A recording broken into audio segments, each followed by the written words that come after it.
શતક ભાગ 11 જે શરીરનું સૌંદર્ય નિરખી ચિત્તમાહે તું હસે, તેને જ્યારે કાળરૂપી નાગ ઝેરીલો ડસે, ને સમે કોઈ કળા નથી કે કોઈ પણ ઔષધ નથી, નથી મંત્ર તંત્ર વિજ્ઞાન એવું થાય રક્ષણ જેથી.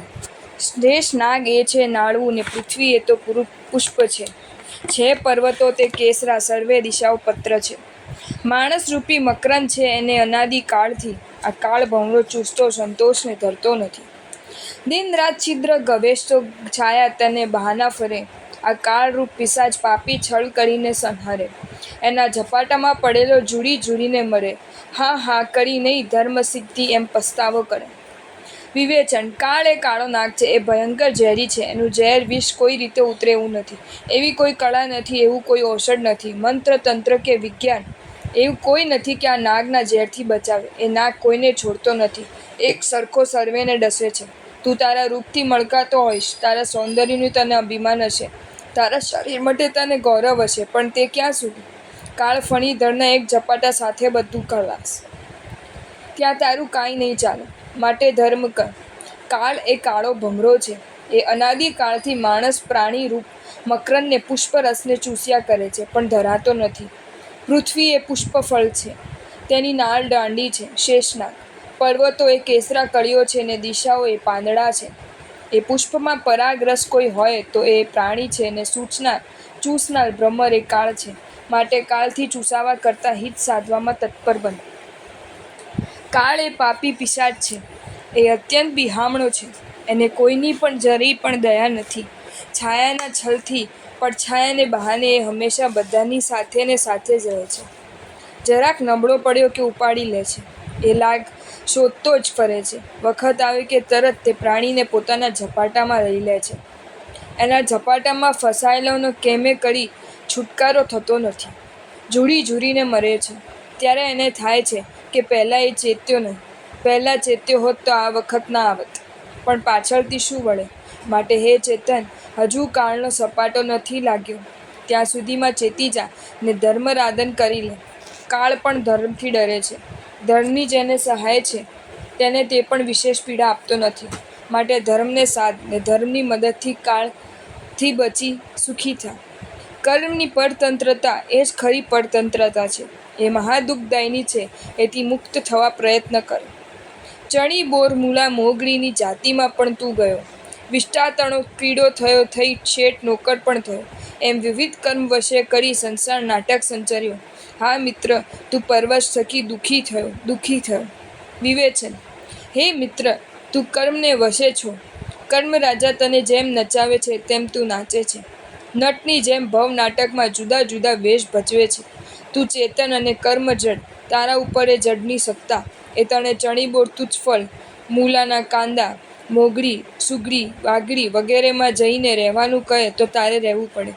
અરે કીડો બનાવી વિષ્ટામાં રાખે તોય તારે મૂંગે મોઢે રહેવું પડે ને સહેવું પડે. તારું કાંઈ ચાલે નહીં, એ તને ઘડીમાં શેઠ બનાવે ને ઘડીમાં નોકર બનાવે. તું કેટલો પરવશ છો એ તને દુઃખી કરી મૂકે, તો પણ તું ચૂકેચા ન કરી શકે. આ તારી હિંમત છે, તારે લાજવું જોઈએ, તારે શરમાવવું જોઈએ. તું ઊભો થા, જડને ઉખેડી નાખવા સામનો કર, તારું વીર્ય ફોરો, તને વિજય મળશે. તું મુક્ત થઈશ ને સદાનો સુખી બનીશ.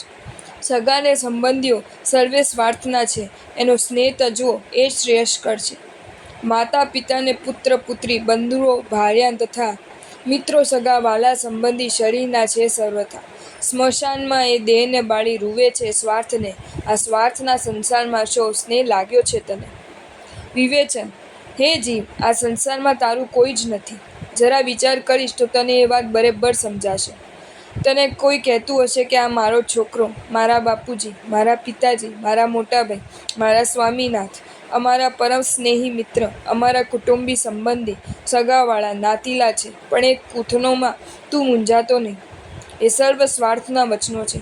જ્યાં સુધી તારું શરીર યુવાન છે, તું મહેનત મજૂરી કરી બધાને કાંઈ ને કાંઈ આપે છે, તારા શરીરથી તેઓને સુખ પોષણ મળે છે ત્યાં સુધી.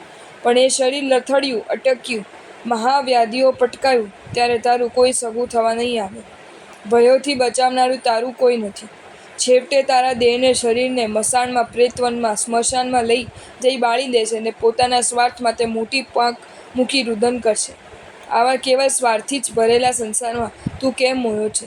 તેનો સ્નેહ છોડી પરમાર્થની સાધના કર. સંસારનો રાગ ત્યજી વૈરાગ્ય પંથે વળ. દુઃખજાળનો અંત લાવ ને અપૂર્વ સુખનો ભોગી થા. સંસારના સંબંધો સર્વ વિનેશ્વર છે. દુર્ગતિમાં પડતા બચાવનાર એક જીન ધર્મ છે. એ જ સત્ય છે, એ જ શાશ્વત છે. હે મુગ્ધ જીવ, વિચાર આ સંસારમાં તારું કોણ છે? સર્વે સગા તુજને ત્યજી અથવા ત્યજીને તું જશે. વિતરાગ ભાષિત ધર્મ કેવલ તે સમય સાથે થશે. દુર્ગતિ કેરા કૂપથી તત્કાલ તે જ બચાવશે. હે ભોળા જીવ, જરી તો વિચાર, જે સંસારમાં તું પડી રહ્યો છે તેમાં તારું છે કોણ? આ સગાવાળાને તો તું તારા માને છે, એ તારો ભ્રમ છે. તારું તારાથી કદી પણ વિખૂટું ન જ પડે. તારાથી જુદું પડે એ તારું નહીં. જેને તું તારું પોતાનું માની બેઠો છે એ એક વખત તને છોડી ચાલ્યું જશે, અથવા એ બધાને છોડીને તું ચાલ્યો જશે. કોઈ તારે સાથે નહીં આવે, માટે એ બધું તારું નથી, પારકું છે. જો તારું કાંઈ હોય તો તે એક જ છે ને તે છે ધર્મ. જીનેશ્વર ભગવાને ઉપદેશ ધર્મ એ જ તને નહીં છોડે. તું જ્યાં જઈશ ત્યાં એ તારી સાથે રહેશે, તારું રક્ષણ કરશે, દુર્ગતિના ખાડામાં તને નહીં પડવા દે, તારો બચાવ કરશે. માટે બધા વિકલ્પો છોડીને તે ધર્મને આરાધ, તેને મારો સમજી તેની સેવા કર, તેની સાધના કર. એ એક જ સત્ય છે એમ વિચાર ને તેને મિત્ર બના ને સુખ મેળવ. કર્મ એ બેડી છે, સંસાર કારાગાર છે. હે ચેતન, તું એ બેડાઓને તોડને મુક્ત થા. અડકર્મ રૂપી બંધને બંધાઈ કારાગારમાં.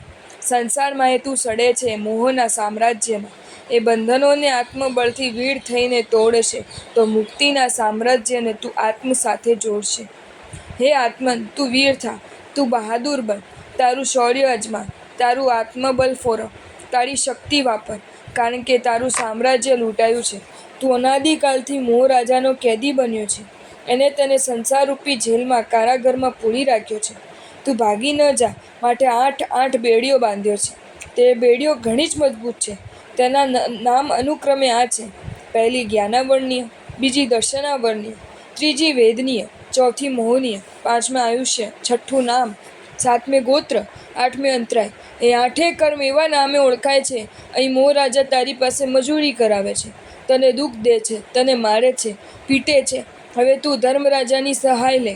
તું પોતે વીર થઈ મોહ રાજાનો સામનો કર. આ 8 બેડીઓ તોડી નાખ. તારું સામ્રાજ્ય સુખથી ભરપૂર છે. મોક્ષ નામે એ ઓળખાય છે. આ બેડીઓ તૂટશે એટલે તુરંત મોહ રાજા પલાયન થઈ જશે ને તને તારું સાહાଯ୍ય મળી જશે. હવે વિલંબ ન કર, આત્મબળ ફોરવ ને મુક્ત બન. ધર્મમાં વિઘ્ન કરનારા ક્ષણ વિનેશ્વર સ્ત્રી, કુટુંબ ને દોલતનો ત્યાગ કરો. જે લક્ષ્મીમાં લલચાઈને તું ધર્મકરણી નવ કરે ને જે સગા વાલા કૃતે તું શ્યાન વૃત્તિ આદરે. જે વિષય સુખની લાલચે લલ્લા સદા ચિત્તે ધરે, તે સર્વે ક્ષણનાશી ખરેખર પત્ર જલ બિંદુ પરે. વિવેચન: હે ચેતન, લક્ષ્મીની લાલચ, સગાવાળાનો મોહ, સ્ત્રીનો સ્નેહ, વિષય સુખની લાલસા અને 24 કલાક આ સર્વની ઝંખના એ તને ધર્મ કરવા નથી દેતા. આ સર્વમાં લપટાયેલો તું ધર્મને જાણતો પણ નથી. પણ એ બધા ક્ષણિક છે, વીજળી જેવા ચપળ છે, કમળના પાંદડા પર રહેલા પાણીના ટીપાની પેઠે જોતજોતામાં સુકાઈ જનારા છે, ખરીને નાશ પામનારા છે. જે જુવાનીમાં તું ધર્મ સાધવાને સમર્થ છો, તેમાં જ તું મોહાંધ કામાંધ બનીને ધર્મને વિસારે છે. તું મૂર્ખ છે. ચિરસ્થાયી હિતદાયી ધર્મને છોડી ભોગવિલાસમાં, કુટુંબની આલ પંપાળમાં ન છાછતા કર્મો કરે છે. શ્વાસની જેમ ભાન ભૂલે છે, દુઃખી થાય છે, રાસભની જેમ ભાર વાહે છે. સમજ, કાંઈક તો સમજ. ક્ષણનાશી એ સર્વનો મોહ છોડી દે ને શાશ્વત સુખની શોધમાં નીકળ. ધર્મ કર ને સદાકાલ આનંદમાં વિચાર. દુનિયાથી અપમાનિત થયેલા હે વૃદ્ધો, વિચારો, મરણ નજીક છે. વૈરાગ્યને શરણે જાઓ ને સુખી થાઓ. હે વૃદ્ધ, તું જ યુવાન દશાને શક્તિ સઘળી ક્યાં ગઈ? તુજ અંગની શોભા તણી હાહા દશી આ શી થઈ? લાલા જડે તુજ મુખ થકીને મશ્કરી લોકો કરે, તે જોઈને પણ વૃદ્ધ તું વૈરાગ્યથી કેમ ના ડરે? હે વૃદ્ધ, તે કંઈક જોયું કે કંઈક અનુભવ્યું? સુખ દુઃખ કંઈક વેઠ્યા? સંસારમાં કોઈ પણ સ્થળે તે સાર દેખ્યો? હવા શા માટે તેમાં રીબાય છે? શા માટે સડે છે? શા માટે દુઃખી થાય છે? તારી પોતાની સ્થિતિ જોઈને પણ તને કેમ વૈરાગ્ય થતો નથી?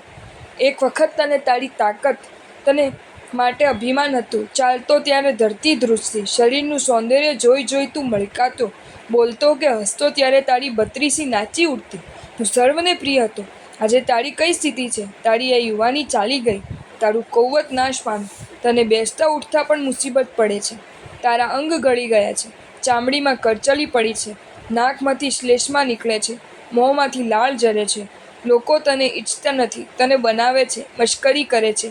શા માટે એવી માનહીન સ્થિતિમાં પડી રહ્યો છે? હવે તારે કઈ લાલસા છે?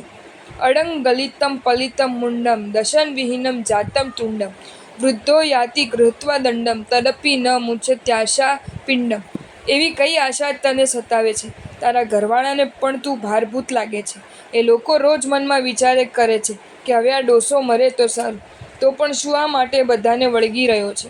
હવે ધોળા આવ્યા છોડીને એ બધાને ઊભે પગે નીકળી જા, નહીં તો આડે પગે બાંધીને કાઢશે. નીકળવું એ નક્કી છે તો પછી કેમ નીકળતો નથી? વૈરાગ્યવાસી જ બનને, સંસારી છોડી દઈ સુખી થા. જો તમને આ વિડીયો ગમ્યો હોય તો આ વિડીયોને લાઈક કરો અને મારી ચેનલ જૈન ફેક્ટ્સ એન્ડ સ્ટોરીઝને સબસ્ક્રાઈબ કરો. ધન્યવાદ.